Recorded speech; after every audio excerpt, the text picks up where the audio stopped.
नमस्कार मंडळी, मी प्रमिला तेलंग। आज आपण एक रानभाजी करणार आहोत, केवल्याची रानभाजी। त्याची रेसिपी करणार आहोत।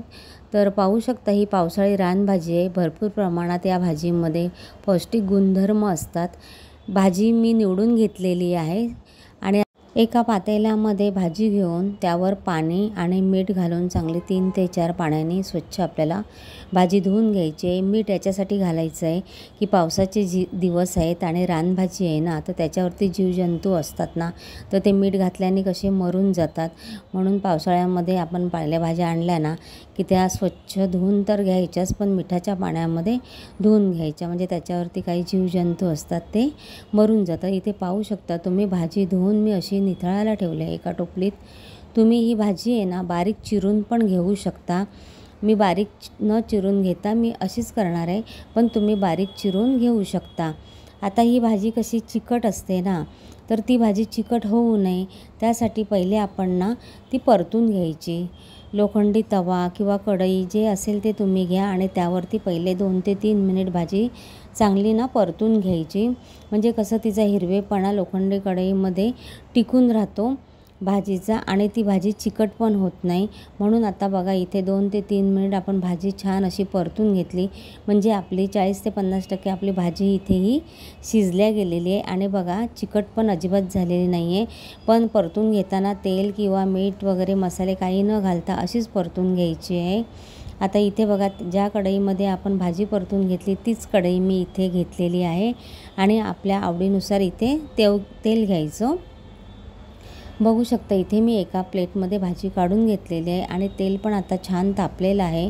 तर आपण इथे पाव चमचा जिऱ्याची फोडणी देतोय। पाव चमचा जिरं घेतल्यानंतर त्यामध्ये लगेच कांदा घालायचा। कांदा छान असा थोडासा परतून घ्यायचा।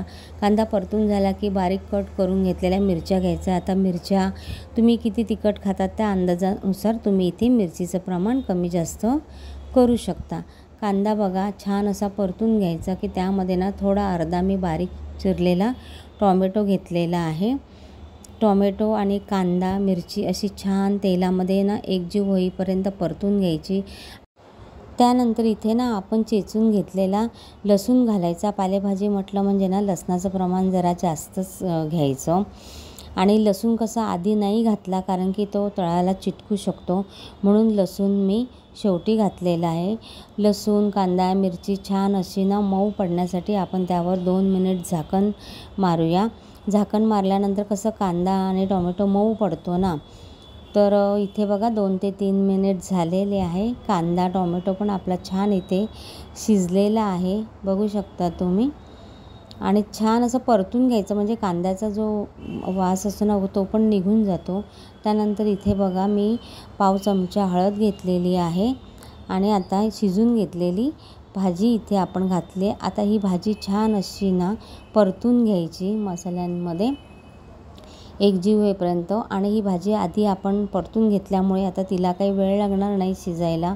आणि त्यावरती मी इथे खवलेलं नारळाचा कीस घेतला आहे 2 चमचे। तुम्ही इथे शेंगदाण्याचा कूट पण घेऊ शकता।